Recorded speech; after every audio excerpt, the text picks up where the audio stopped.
Il te faut faire le bilan. Il faut faire un tableau durant cette semaine. Avec lui là, qu'est-ce qui est bon, qu'est-ce qui est mauvais. Et tout ce qui est mauvais là, il ne faut pas chercher à dire comme c'est mauvais, je saute la clôture. Il faut te demander ce qui est mauvais là, est-ce que ça ne dépend pas de moi? Parce que dans ce qui est mauvais là, tu dis il crie, tu dis il est mauvais, il est devenu violent. Mais quand tu l'écoutes là, qu'est-ce qu'il dit? Il dit que quand il parle là, c'est lui le chef. Mais il n'y a pas deux capitaines d'un bateau. Maintenant tu sais qu'il n'aime pas, mais il parle un. Lui il a dit A. Toi, tu es déjà arrivé à Z. Par exemple, ton pasteur s'appelle Zawi. Z comme Zoro, Zébu, Zo, Zou. Donne-moi la même bien.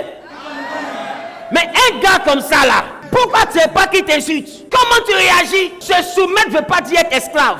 La soumission de face, c'est la capacité à savoir connaître son homme, à connaître la stratégie pour le faire changer. Pas le contredire. Parce qu'il y a des moments où ton mari et toi, vous aurez des palabres. Parce que devant les gens, toi tu es savant, que tu es dit que tu as la meilleure idée. La Bible dit l'homme est le chef de la femme. Ça ne veut pas dire qu'il est ton patron. Ça veut dire qu'il faut penser à ton mari comme en dimension de chef. S'il y a une chose que les chefs n'aiment pas, c'est qu'on les contredise. Si on dit l'homme est un chef, c'est qu'il n'aime pas qu'on le contredise. Quand vous êtes deux, tu peux dire ce que tu penses. Mais quand vous êtes trois, quatre, quand il dit une chose, quand on te pose la question, il faut dire on va suivre ce qu'il a dit. Même si tu as su à quoi tu penses. Et quand la troisième personne part, tu reviens vers le chef. Chérie, ce que tu as dit là, c'est bien, mais je ne suis pas totalement d'accord. Il va se demander, mais pourquoi tu as dit que tu es d'accord alors? J'ai dit que je suis d'accord parce que tu es le chef. Je ne peux pas contredire le chef devant les gens. Cependant, voici ce que je pense réellement.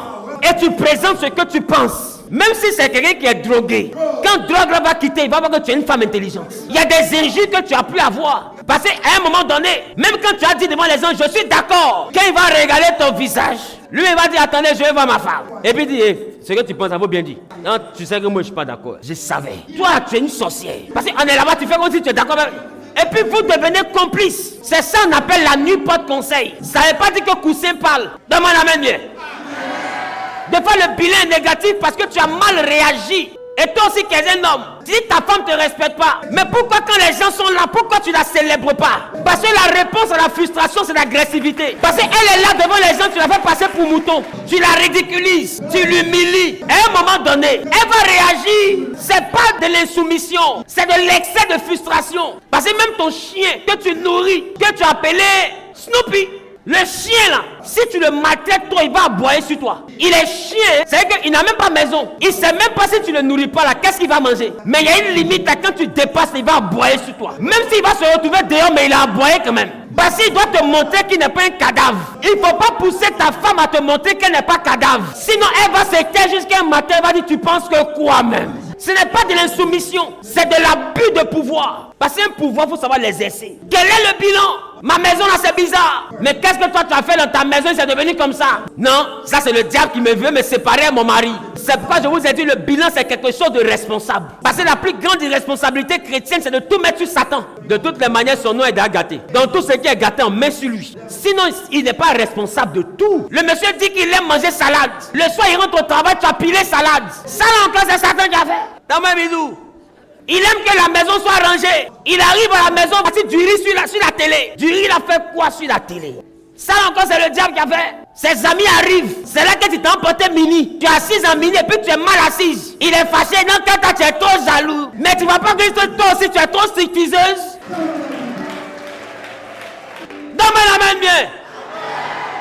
Il n'aime pas. L'amour là, c'est pas la capacité à envoyer quelqu'un aimer ce qu'il n'aime pas. C'est la capacité de faire à respecter ce que l'autre n'aime pas. Il n'aime pas, faut pas prier pour qu'il puisse aimer. Quand quelqu'un n'aime pas, faut pas faire. Il n'aime pas qu'on voit tes cuisses, tu mets tes cuisses dehors. Habille ça là, il ne veut pas. Tu t'habilles pour qui, chérie, pour toi? Donc ça là, je ne veux pas. Tu as bien entendu, tu t'en payes 8. Donc tu t'habilles pour qui? C'est pour quelqu'un d'autre, tu t'habilles? Non, il est trop compliqué. Mais oh pourtant, ce qu'il te dit là, ce n'est pas compliqué. Ne cherche pas à prier pour qu'il puisse aimer ce qu'il n'aime pas. L'amour, c'est aussi la capacité de faire respecter. Et quand quelque chose peut détruire ton couple, là, ne cherche pas à imposer ça à ta maison. Et c'est ta camarade qui te dit, mais ce que tu as fait là, ouais, c'est qui est grave. Tu vois pas qu'elle n'est pas encore mariée. Tu vas pas voir remarquer. Continue. Tu vas retourner à FC célibat. Écoutez, on ne se marie pas pour faire ce qu'on veut. Non, il faut pas mettre dans ta tête, je suis à lui et puis je ne suis pas serré de lui. Ou bien je suis à elle et puis il n'y a pas de compte à lui rendre. Mon frère, si tu veux être trop libre, il faut laisser enfant des gens. Parce que c'est normal quand on te demande tu as quitté ou quand tu es arrivé à 23h. Parce que si tu n'es pas rentré là, c'est à moi que tes parents m'ont posé question. Parce que quand on est quitté chez tes parents là, tes parents ont su que c'est à moi tu vis. Si tu rentres à 2h du matin tous les jours, quelque chose t'arrive de là-bas, c'est à moi ils vont poser question. Et les gens me posent la question, je dois être capable de donner une réponse. Toujours je suis en train de boire. Avec qui? Mes amis. Ils n'ont pas de nom. Mes amis, mes amis, mes amis. Maintenant quand t'empoisonnes dehors, c'est ici tu viens vomir. Mais va vomir, c'est tes amis. Va où? Donne-moi la main bien. Qu'est-ce que tu as fait puis ton foyer est comme ça? Qu'est-ce que tu as fait puis ta maison est comme ça? Quel est le bilan? La Bible, Dieu a vu que ce qu'il avait fait était bon. Ce que toi-même tu fais là, si on te fait là, est-ce que tu vas aimer? Le comportement que tu as là, si quelqu'un se comporte comme ça, est-ce que tu vas aimer?